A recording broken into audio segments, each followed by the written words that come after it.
Good. Oh, we're live. Good morning. Hey, No. we got Thomas here. We got Dr. Yes, Kills. no. Good morning. Good morning. It's Friday. It is What Friday. are we today? The 19th of September. Yes. Yes. The 19th of September. Yeah. Oh, so right after this, everyone has some homework to do.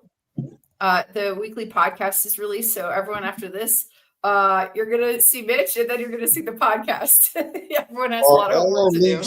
Are our links working? They should be working. They should be working. That was being worked on yesterday. Have we checked them? Yes, they're working. Everyone can get onto drkills.com now. And see whether or not they could link the coaching course, because I just got an text that you can't. So okay. It's technology around the world. It's like these solar flares. It's like it's like my bowels are trying to kill me. Oh no, I'm so sorry. Bone broth. It's all part of the journey. It's all part of the journey. Part of the journey. Yeah. All right. We're live on Instagram, YouTube, Facebook, whatever it is, and I'm live on Kilt's Mighty Track. Yay. Morning, Thomas. Hey.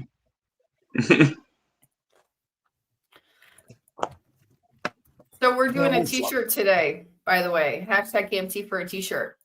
Not nice. Thomas's t-shirt. Thomas, show your t-shirt. All right, ready? Not Thomas's t-shirt. We need more of those. We need a piece of steak on it. Well, guess where I got it? From Dr. Kiltz's website. Dr. Barry. JB's here on KMT. That's nice. What's a t-shirt today, right? Yeah, we're getting a t-shirt today. Hashtag KMT what's for a Dr. t-shirt. Nelson's favorite t-shirt? A steak a day keeps the doctor away. Yeah. Got that one too. That's the most creative thing I've done in this life. No, I'm just joking. But top 10. I traveled and I don't know, I got this something in my bowels. Plus, my CAC score is up 100 points. And my CT angiogram, we'll talk about that maybe with Dr. Nelson next week. And all fun. And Are you worried? I'm giving up. I never worry about anything. Okay. Fuck no. Oh, wait, F it. No. This is a journey of wondering.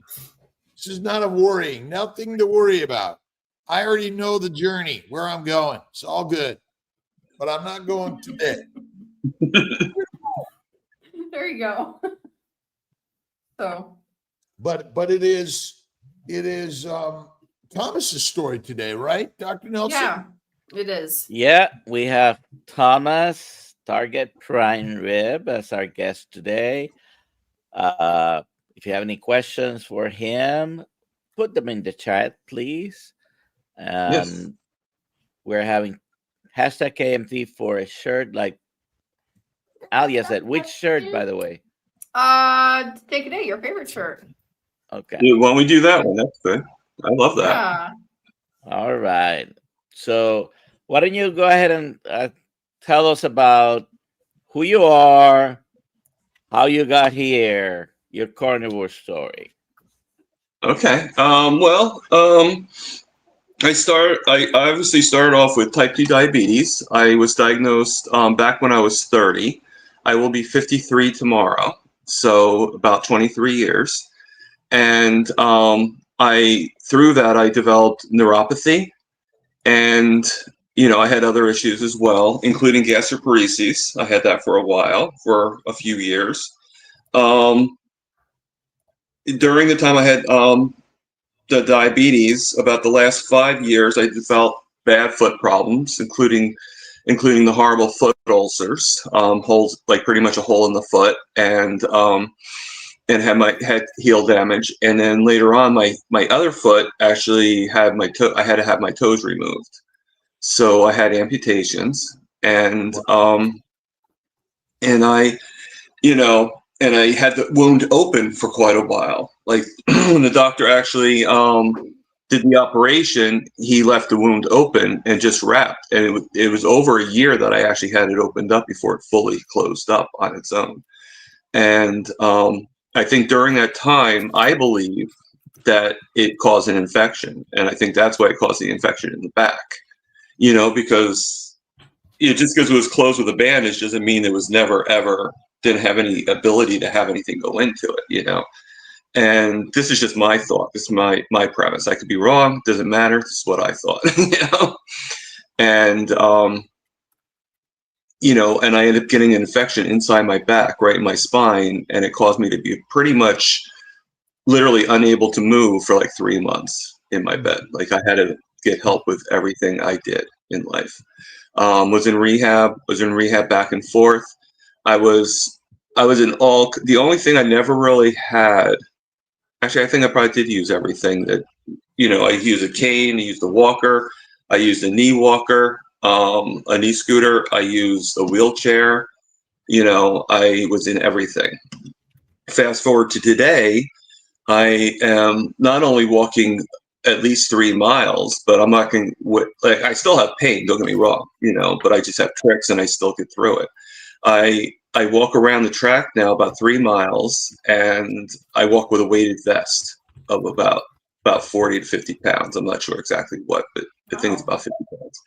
And I do all that, and I'm doing well.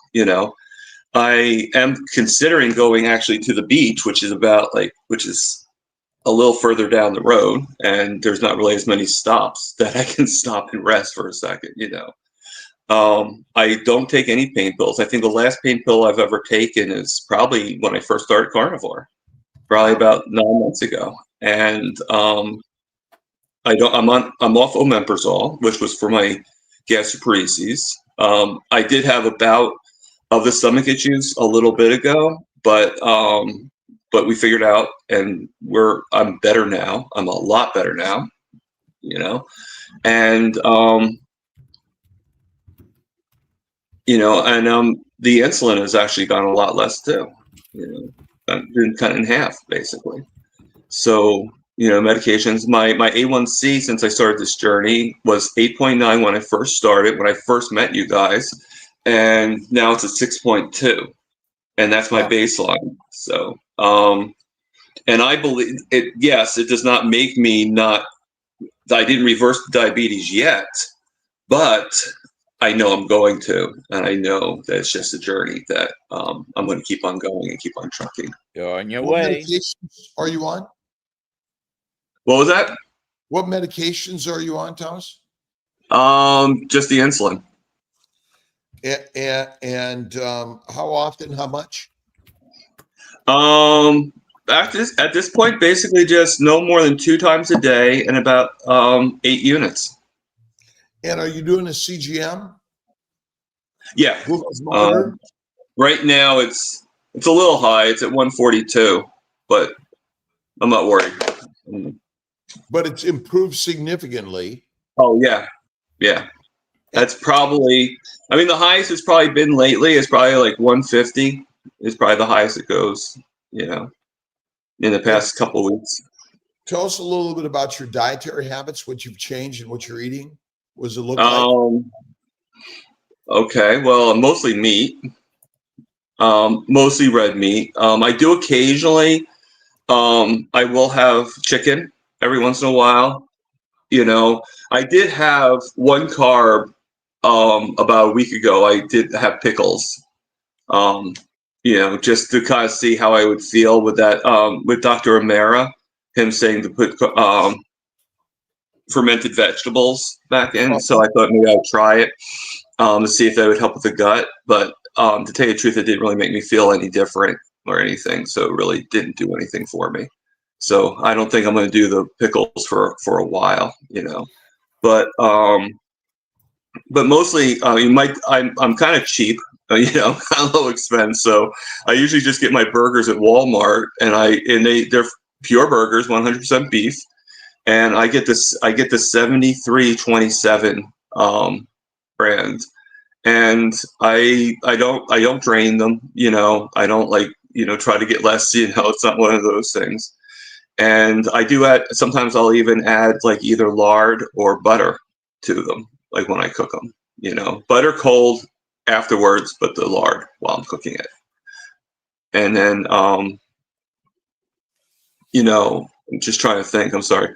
And then I will occasionally go to ShopRite and I'll buy like a few steaks or something like that, like chuck roast, but for my birthday tomorrow, I actually got myself boneless ribeye. I wanted to get a tomahawk, but the place I went to didn't have them, so you can't get what they don't have.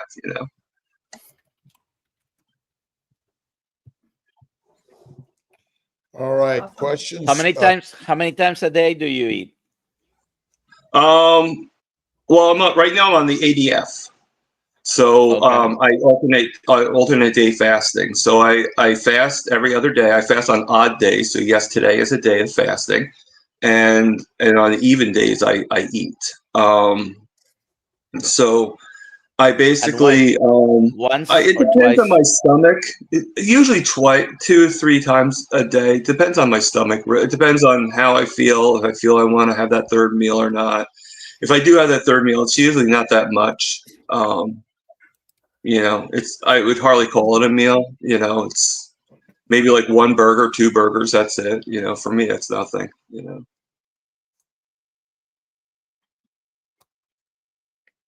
And how do you feel doing that? If we compare to, how long have you been carnivore total? Time. I always say that I consider myself full carnivore when I started with you guys, when I started with the community. That's the day I count. That's been since January 1st. So it'll be 10 months, October 1st. Very good. I'm happy about it. So.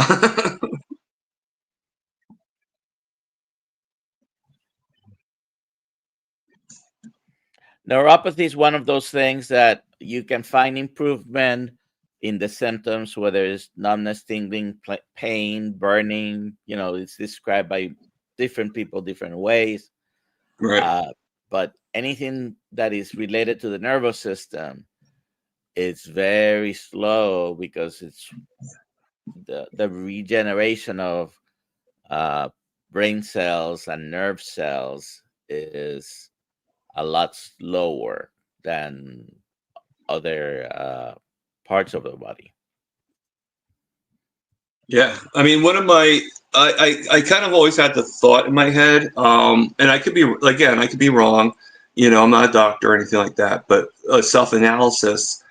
I always, excuse me. I always thought the reason why, whenever I walk, I still do have some pain, but it's like sort of like that, you kind of like meditate shortly to kind of like relieve from it. That's why I don't need the pain pills. But it's always on the leg, and it's always when I step on that leg of where I had the amputation. So it just makes me think that it could be nerve damage from the amputation itself, and it just causing the pain to go up my leg. Or nerve damage from the disease process of or both. Yeah. hyperglycemia, and mostly vascular damage it causes. Right.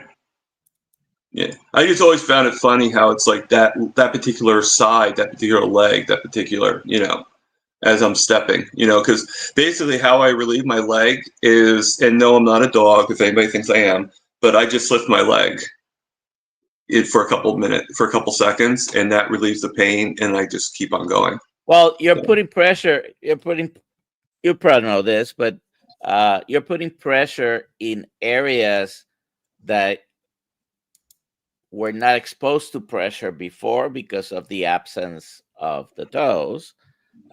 So your gait is changed. The normal pressure you would put on your foot has changed, and that's where the surgery was. That was the neuropathy causes nerve damage, the vascular damage. Usually when you lose circulation and you have neuropathy, both of them contribute to the end problem. Right. Yeah. No. I.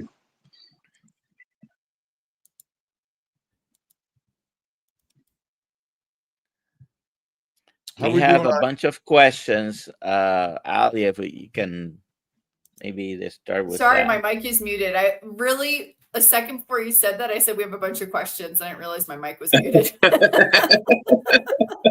So Chris has some interesting comments here.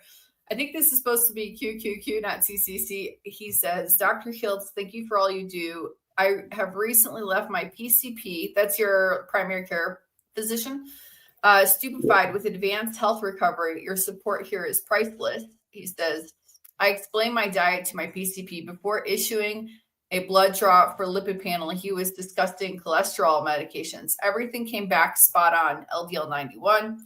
And then the doctor said, he admitted he was not trained in nutrition. I said the nutritionists are not trained either. All true. That's funny.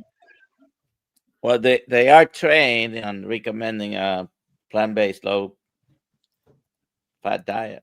That's true. That's true. Yeah. Bill Cook asks about if you're on GLP-1s, by the way. Thomas, are you on a GLP-1? No. Currently, I'm not. Okay. And then this just popped up, but I'll get back to the questions in sequence in a second. J-Bud says, maybe don't walk with the extra 50 pound vest until you gain your strength back in your foot. It's actually a lot better than it was, and I don't do it all the time. It's like maybe once a week at the most I do it. I just do it. Believe it or not, it actually helps me with balance. It's I feel like I'm not like as wobbly when I have the vest on. Oh, It's like I'm trying to think of, it's like when it's like you're as light as air and you're going to be floating, you have to like have something that brings you back down again. That's kind of what the vest does for me. So, but thank you. I understand. Yeah. It's keeping you held, helping you stay gravitatized. Yeah. Carnivore has made me so light and fluffy that I need something to ground me. That's funny. Okay, Booby Goats, how high was your A1C when you started Carnivore? How high is it now? When I started Carnivore, it was 8.9, but there was actually a time where it was 13.5. It's the highest I've ever had it. But now, I call them baselines because it's like, because you don't find out when the next one is until 3 months. So it could be lower now, it could be higher now. But the last baseline is 6.2. So there you go.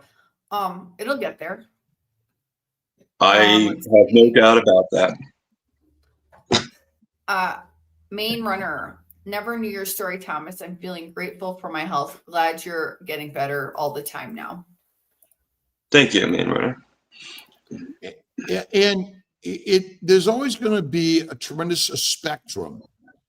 And remember, there are lots of us out there. And we're all seeking some perfection, but life isn't perfect. It's messy sometimes.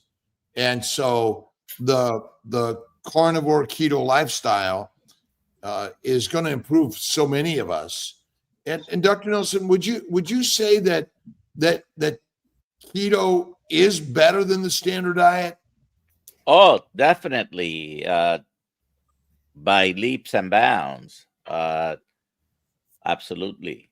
So if you're having some plants, fruits, nuts, and you're on your way to reducing that, certainly that is a lot better than grabbing a bag, or a can of X.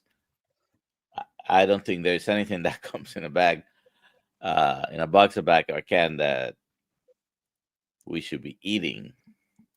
Right. So if it's like a one ingredient food, you're going to be doing way better. But you're going to do the best if it's a one ingredient cow. What nature provides for all of us. What nature provides is still healthier in an unprocessed state. Right. Coach Carnivore Edens, how did you discover you had diabetes? How old were you? I was 30 when I discovered it, and it's kind of a weird story. I was actually coming home from a late night of working because I used to work with, I think I mentioned to all you guys before too, that I used to do tuxedos for a living. I was the guy that would actually fit you for your wedding or fit you for, your prom tux or whatever, And I was a manager of one of the stores, and I was coming home late, and I decided to go to Burger King on my way home, and I had, if I remember the meal, I definitely had it. It was this was the time when they had the supersizing or whatever they called it for Burger King, and so I had a Dr. Pepper. I had like two Whoppers, 2 chicken sandwiches, fries, pretty much the whole thing. I did not eat very well at that time, obviously, and I go home and I have this like pain in my left arm that was going down my left arm, and I thought that maybe I was having a heart attack, because I heard that pain in the left arm could indicate that.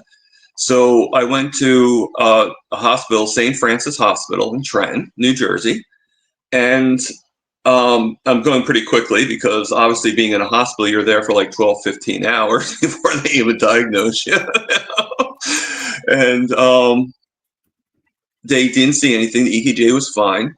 And then I told the nurse what I had, and she's like, hold on 1 second, and she actually did a blood sugar test, and it came up 398.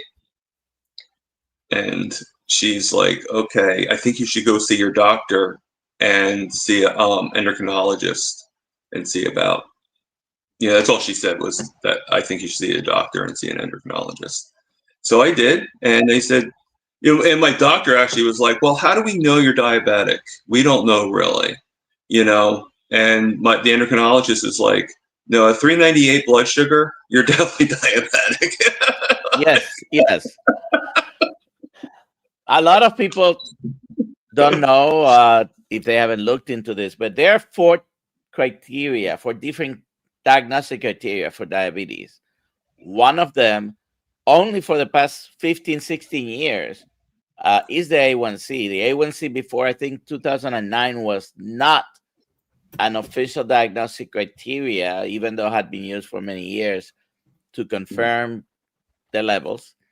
But the other 3 criteria have to do with, one of them is any random blood sugar over 200, basically, is diabetes. Usually you want to confirm it with the second one. But yeah, a near 400 random blood sugar, you're diabetes. You have diabetes, period. There's no question about it. So that's how I found out. And diabetes is likely one of the most prevalent diseases that we're suffering from around the globe. But it's pandemic levels now. Pandemic levels. Wow. Right. And so the question is, really, so many people are essentially pre-diabetic, which has some slow and silent effects on our bodies. By the way, I don't think but yes, the standard diagnostic nomenclature is pre-diabetes, but it's like being pre-pregnant. Right. I don't think it's a spectrum. But right. That's the whole point, is because the same thing goes with, I've got cancer or whatever your disease is. There's a state that you're suffering from that doesn't fit into our standard criteria. No. And so we know that things like cancers could be precancerous, which means cellular atypia, which essentially is metabolic dysfunction. My sense is it's liver dysfunction, which can be caused maybe even in utero. we're going to be adversely affected by our mother's diet, but even our mother's, which affects the mother's mitochondria, which passed on to all of us. Interesting. So these are important points. Exactly. Anthony asked, you have a degen disc, Thomas? Degenerative disc. I don't know. Degenerative disc. No, I don't think so. No, I don't think so. You did mention you had an infection in your spine.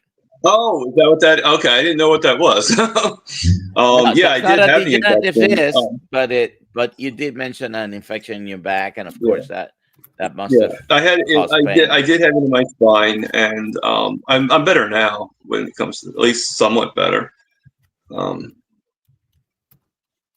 Yeah, I just didn't know what the term was. I apologize on that. well, in essence, diabetes is all a chronic inflammatory condition, and it's not necessarily localized, it's systemic anyway. So we have this systemic inflammation everywhere in our body that we may not know it, but then suddenly, bingo, it hits us and we feel it. Carol Paris on KMT asked, can pre-diabetes be corrected if one changes their diet? Absolutely. And I mean, pretty much. I believe that. Yeah. Everything can be reversed, but not always for always. Yeah. I understand.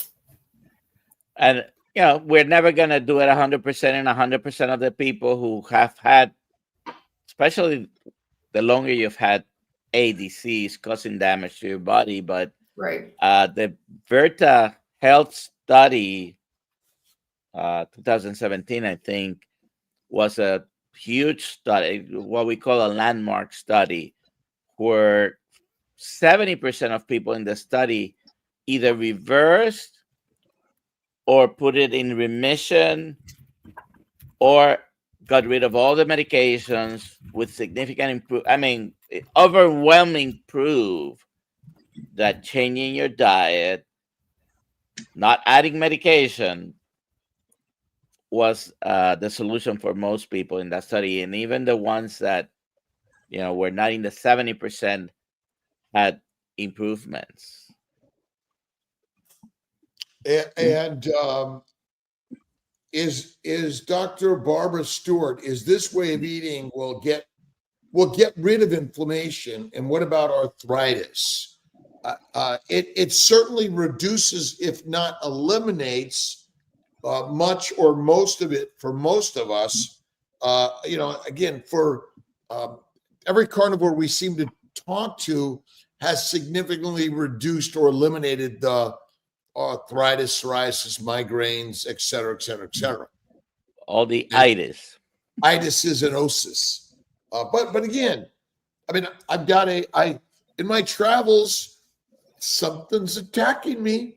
and even getting to my CAC score gone up, and my familial hypercholesterolemia, it's kind of an up and down, and we're still exploring it. The challenge always comes is, we find all these signs and symptoms of things. Sign is mostly a diagnostic test. A symptom is what you feel, but we know the consequences aren't always easily predicted. What are your thoughts, Dr. Nelson? Well, I mean, you do what you can do with the information you have. So we can never predict exactly what's going to happen. The best we can do is predicting the risks and the percentage of risk, perhaps the likelihood of you having something. So if I tell you the next 10 years, you may have X chance, whether it's 10%, 20%, or 50%, I still cannot know what's going to really happen. What were the numbers, Dr. Kills, if you want to share the CAC score? Because My you've mentioned the CSC previous. What? Well, my CSC score was 700 2.5 years ago ish. Okay. Maybe almost 3 years ago. It could be, but it's only 2 or 3 years, and now it's 800. And my CT that's actually a progression under 10% per year, which is supposedly within the normal range. Right. Of, and so, and so with a CT angiogram showing progression in plaque progression, what would you do with that?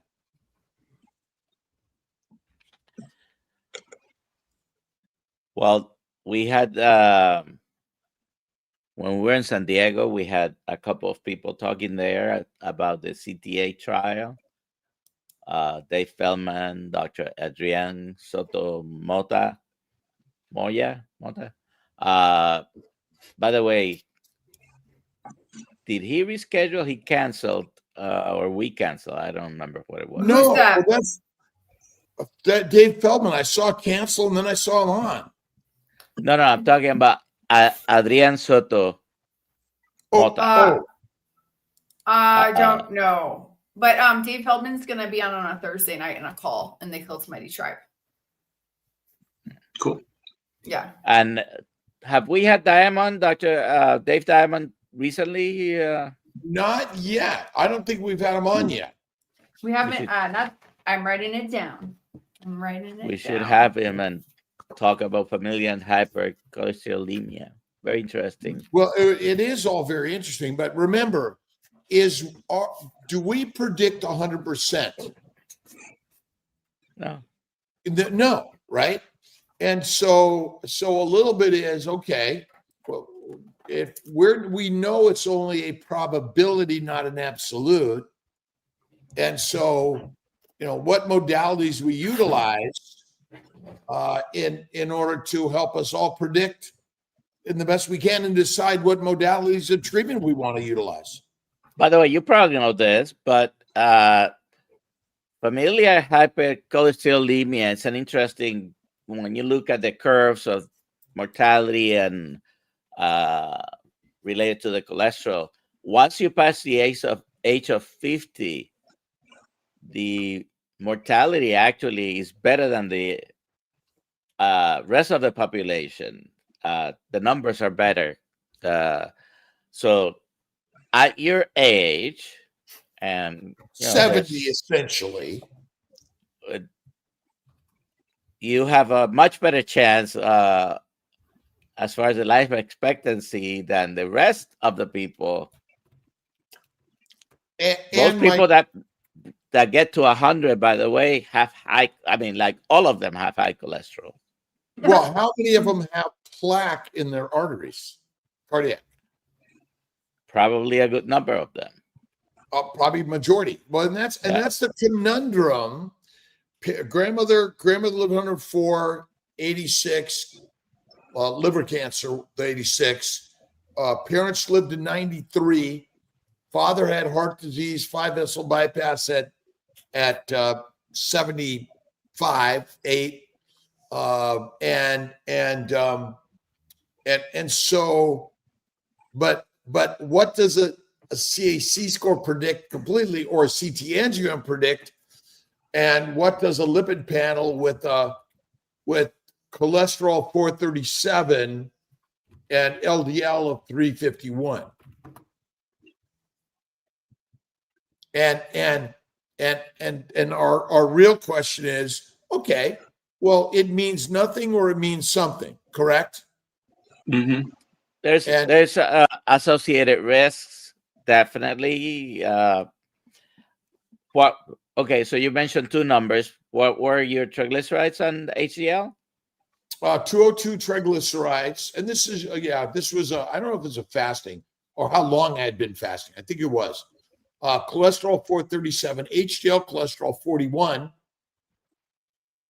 and VLDL 45, and LDL, the calculated was 351.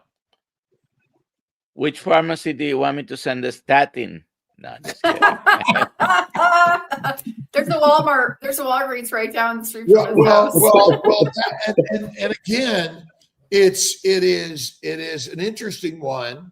That what does this say 100% or 50%? And my C peptide is, all my ESR and CRP are all like low. My glucoses insulin's less than 1. My hemoglobin A1C is 5.6, always, for years, despite all those other numbers being low. But my let's see, here's cholesterol. What was the C peptide? 0.9. Okay. Yeah, and I get my LDL here is triglycerides 102, HDL cholesterol 55, total cholesterol 388, and LDL 316. Do you have the NMR? The lipoprotein fractionation. No, I thought it was, but it wasn't. Okay, but now here's the question. All right. So, but based on the CT angiogram and a CAC score, even with those normal levels, so there's some progression in the vascular something, because I have calcium deposited everywhere in my body. Oh, by the way, I'm completely asymptomatic in my treadmill test, and echo was normal. So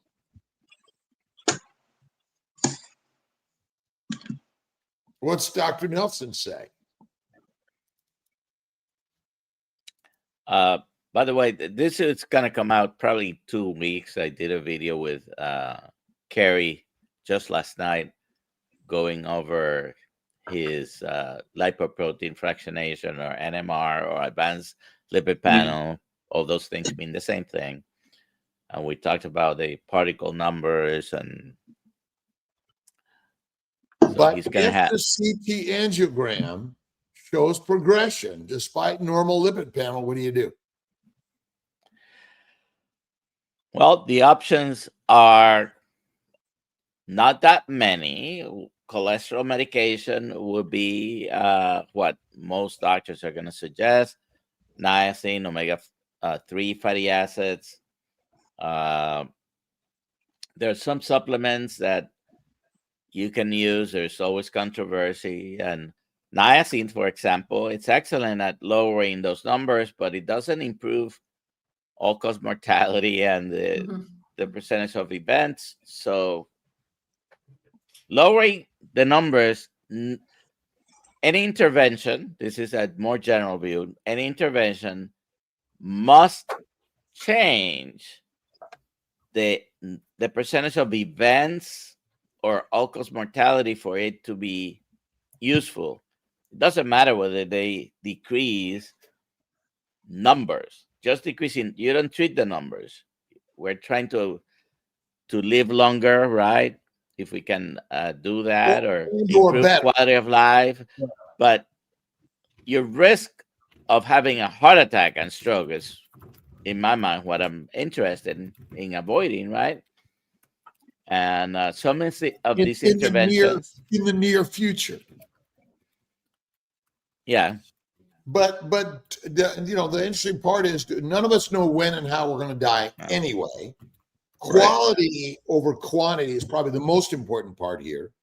And I think the interesting part about have we proven that carnivore diet extends your lifespan? No. We haven't proven that with any diet, by the way. Anyone claiming differently is just And you Yeah. know, I actually want to live better. Not it's not so much as living longer. It's living better than I did before, and I'm doing that right now. I'm doing it every day that on Carnivore.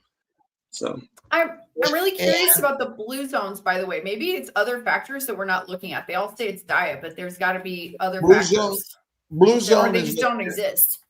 well, Well, it's a trademarked. It's a trademarked entity Mhm. that yeah, but the blue zones do exist.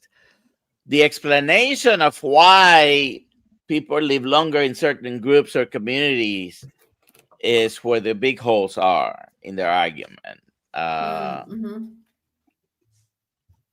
Because there are people who live longer in Okinawa, where is it, this island off Italy, in Exactly. certain groups, they do live longer. But the why behind it's where a lot of the argument exists. Right. in 2011, my triglycerides were 65, HDL cholesterol 50, VLDL 13, and LDL HDL ratio 3.3. My LDL cholesterol was 166 and total cholesterol was 229. Those were better numbers. So essentially, off coffee for 2 years on a very, very regimen, 1 meal a day, fasting, 5 days every quarter, and a meat, very high fatty, rare raw meat centric diet.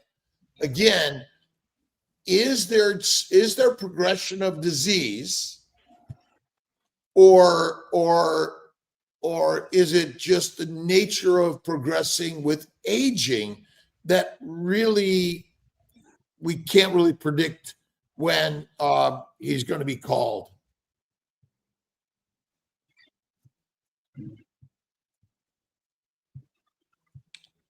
Yeah. Sorry. When you're ready, we have more questions. I wanted Let's to go. get Let's do the through. question. Go ahead. Okay, King Neptune question: what's the blood pressure, and is he on blood pressure meds? Blood pressure meds could elevate sugar. I don't know what my current blood pressure is right now, but no, I was on blood pressure med. I forget the name of it, but I'm off that now. Nice. And that is some blood pressure meds, not all blood pressure meds have that effect. Yeah, not on all of sugar. them raise the blood sugar. Yeah. Dr. No, Nelson, yeah. you go ahead first. Go with that question first. Okay, Frank Calabrese. Thomas, anyone in your family also have or had diabetes? I just had bloods, carnivore cheers, and don't know why my HbA1c is 5.8. It was always in the 4s. My mom had diabetes, hence the question. Thanks. I guess that's for Thomas and maybe Dr. Nelson also. Yeah, no, I mean, the only two people I know of that had diabetes was one of my aunts, on my father's side. My father was actually one of 9 children, so one of the aunts had diabetes, and my grandfather, we realized, had diabetes, and he actually had his whole bottom leg, from the knee down, amputated. So, but he always claimed it was from being in World War II, but we found out later on it was diabetes. Most likely it was diabetes, cardio. I mean, that's where the diabetes is basically having high blood sugar.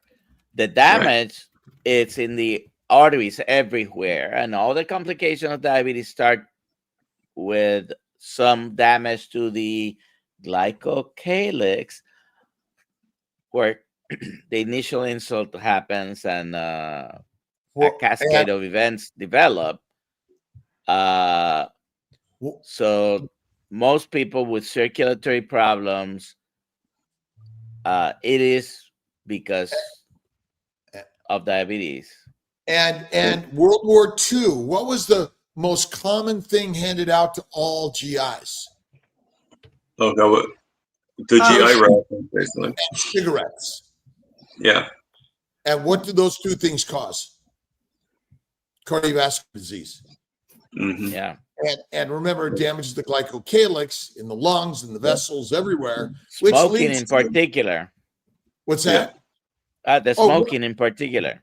Well, Hershey's chocolate is sugar, and we know that, and but it was sort of it was an addiction driving diet or lifestyle that they pushed, during the war and before the war and after the war, and so which he's right. World War II caused his leg to be amputated because Right.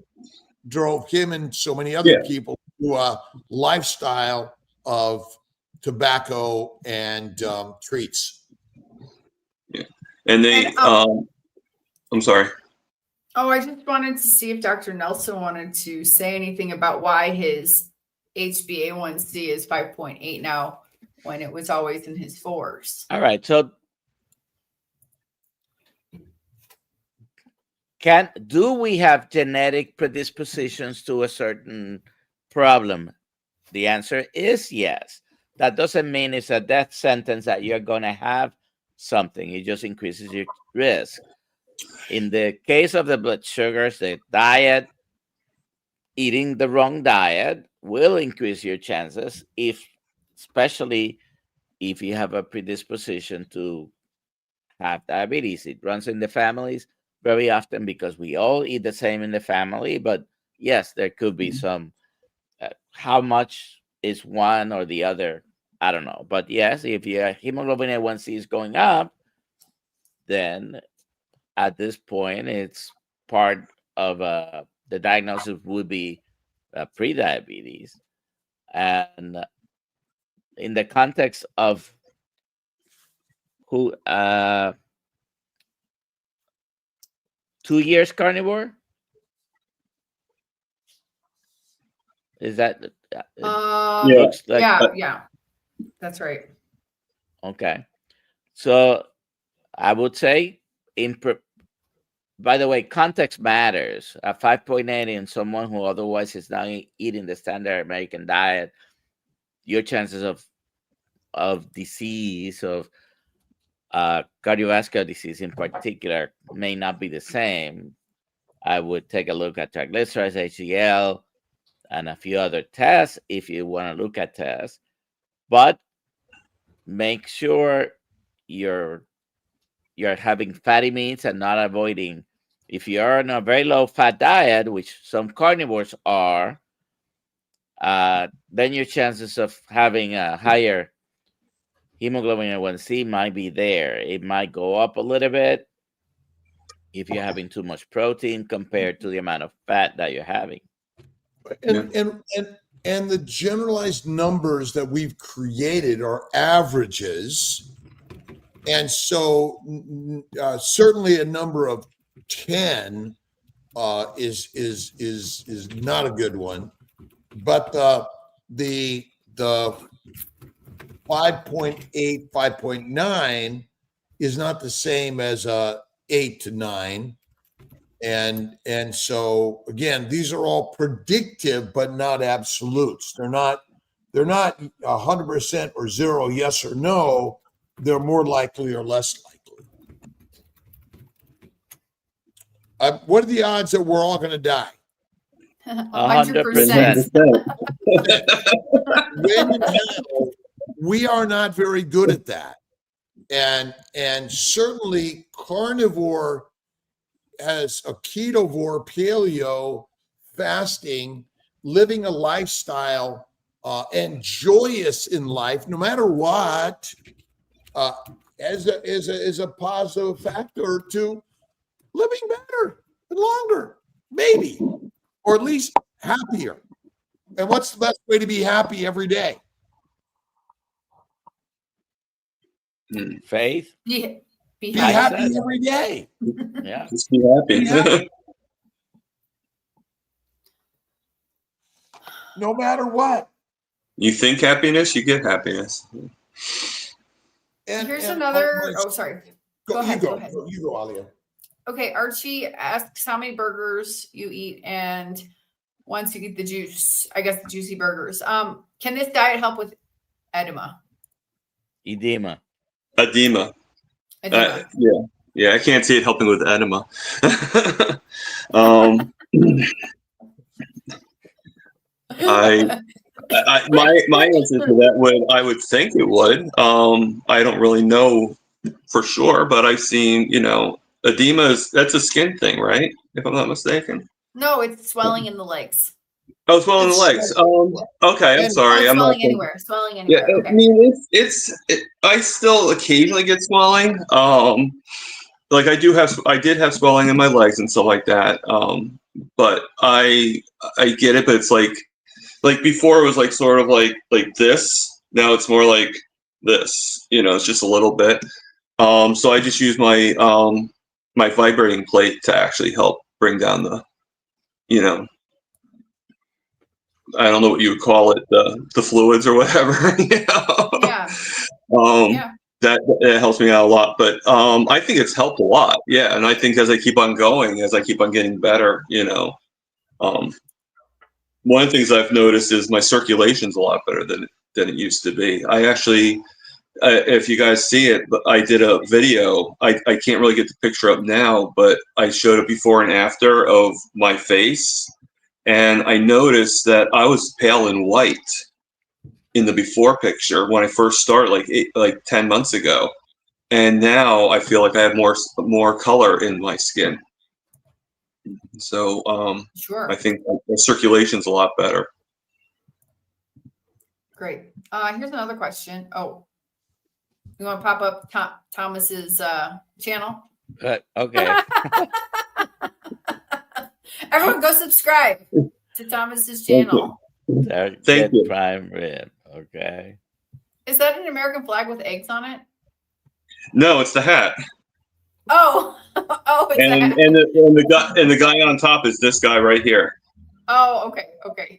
Yeah, this is Todd Lindy. Todd Lindy, that's funny. Yeah. I wonder if you could guess who that was named after. Limitless Lindy and yeah. Todd is I forget. Yeah, Todd Bachnes. Yeah, Bachnes, yeah. He was speechless when I showed them that. Okay, so here we go. Let's see. Let's try to get through the rest of these questions here. Carnivore Cash. Did Dr. Kilt say cellular atibia?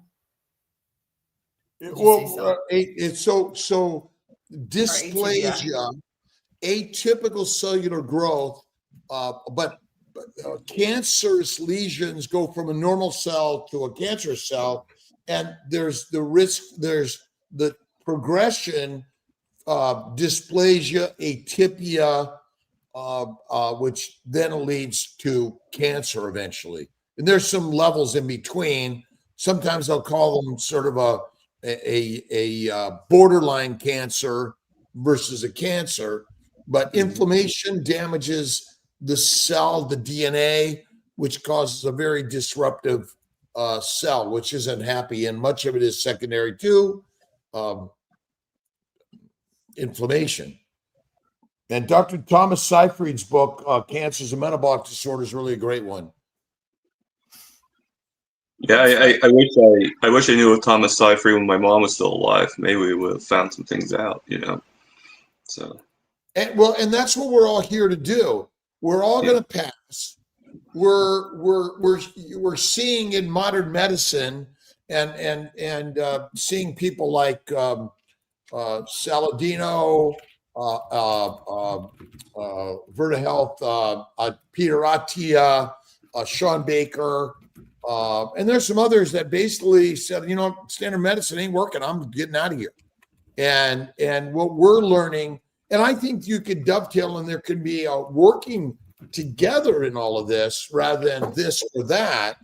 And I think that's one of the most important things that we're doing is we're all going to die, but we're learning from those of us that have had illnesses and damaged disease and early deaths, and the high cost of healthcare, and the number of bankruptcies from healthcare debt, and the number of drugs that everyone's on. So let's work together and helping us heal, recognizing that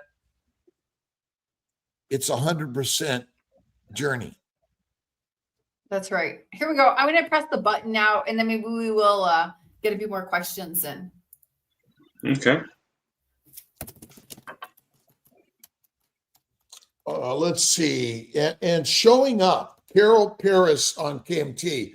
Thank you all so much for showing up for us every morning. Thank you for showing up every morning. All right. Carnivore Coach, great. Awesome. So good job, Juliet. Email me. Congratulations, Juliet. Is the most important part of the game and the journey. Right. And I'm grateful to Dr. Nelson and Alia for showing up and helping keep Kilts going and keep the KMT going and Kilts Health and all the ideas that we're all doing together. All together. Paulo Rodriguez, Leon Gravsande, Carrie Klein, inflammation decreased. Dr. Barbara Stewart, is this way of eating will help rid of inflammation, arthritis? Yes. Jamestown, California, prediabetes is reduced, healed, eliminated. William Cook, Jody Jazuski, F it. Faith it. I say faith is always first. F it. I don't know if people are going to make the connection, but there It's you go. all the Faith is connection. first. Ultimately, it's all God's work. By the way, regarding pain and inflammation, we've talked about edema. My legs used to be very swollen. Now they're not. That changed. Chronic pain, plantar fasciitis for 35 years, gone. And chronic back issues with chronic pain, also gone. Now, do I get some kink in my back once in a while? Yeah, but it's something temporary. Do you get a Nelly in your back sometimes? Let's not. I'm getting my. You got the headphones on. I'm getting us in trouble. I always say yes, dear, to Miss T. Yes, dear. Yeah, recently I ended up in trouble. We're going to do a live stream of Dr. Kiltz's marriage advice. That would be interesting. Yes. This guy goes to a priest and asks, "Father, I'm hearing voices telling me what to do. Am I going crazy?" And the father says, "No, you're just married." All right. Let's see. Kira Todd. I have chronic prostatitis, seminal vesicolitis. Antibiotics didn't work, and it's harming my fertility. Could you carnivore? Oh yeah, carnivore, faith. Carnivore, faith, and fasting will help. And sometimes you have to do a month or 3 of an antibiotic, antifungal, antiviral, because it's a gastrointestinal infection that affects the prostate more than anything. And right now, I got some colitis or something going on that's trying to kill me. It won't. It's not going to. I will die, but not today. Not today. All right. Let's see. And KMT's for free, but we're creating different levels. Kilts Health, and the team is working on a new website, which basically they kick everything out. And if there are any issues, please let us know. It's work in progress, right? We got signage on the sidewalk that says "Excuse our construction zone." This is a construction zone, isn't it, Dr. Nelson? Yeah. Work in progress, right? Work in progress, right? And our job is to make ourselves good food and good fertilizer for the microbes in the plants. That's right. We've got a ton of questions, so I'm sorry that we didn't get to them all. But Well, maybe we'll throw on an additional live or 2 or 3 to get to some of these questions. sure. But again, my gratitude to everyone on KMT, and especially to Dr. Nelson and Alia for helping. Let's keep growing this mission. Let's all work together with Dr. Berry, Bella, Baker, Chafee, Wiedemann, our good friend Maria Craig Emmerich. But there's infinite people out there. We're all working together because what's the most important part of the story? Us. I don't know. I was waiting for Dr. Nelson to say something really important. But he's like, what the F is he saying? Well, community is one of the things that would go there. Yeah. I don't know what you were.